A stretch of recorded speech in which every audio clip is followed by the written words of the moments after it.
কম্বোজিল কম্বোজিল কম্বোজিল।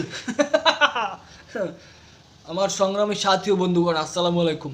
ও আমার কম্বোজিল ভাই বোনেরা, কী অবস্থা, কেমন আছেন আপনারা? আশা করি আপনারা খুব ভালো আছেন। গর্ত দিয়ে বাইরে ইয়েন না প্লিজ, প্লিজ গর্ত দিয়ে বাইরে ইয়েন না। রাসেল ভাইপের কই বিড়ি মারি লাইদুম কম্বোজিল ভাইয়েরা আমার। আজকে যারা কম্বোজিলদের সাপোর্টার করছেন, কম্বোজিলের হইয়া মনে করেন আপনারা যারা দোয়া করছেন যে ব্রাজিল জানি হয়, সরি আর্জেন্টিনা জানি হাইরিয়ে যায়, বুঝছেন? ব্রাজিলের কথা মনে ওঠে ভাই। শ্বাসরুদ্ধকর একটা ম্যাচ দেখছি, বুঝছেন?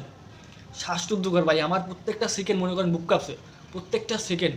এত প্রচুর পরিমাণে খারাপ লাগছে ভাই, মেসিরে যখন মাইরিয়া উঠাই দিছে, এইরকম পার গিলা ফুরে উঠছে, এরকম ভাই, এরকম মনে করেন পার গিলা ফুরে করছে, মনে করেন শেষ পর্যন্ত খেলছে 67 মিনিট না 65 মিনিটে, তখন দেখে আর পারে না, দৌড়িতে দৌড়িতে এমনি এমনি অটোমেটিকলি পড়ে গেছে পোল্ট্রি খাইয়া।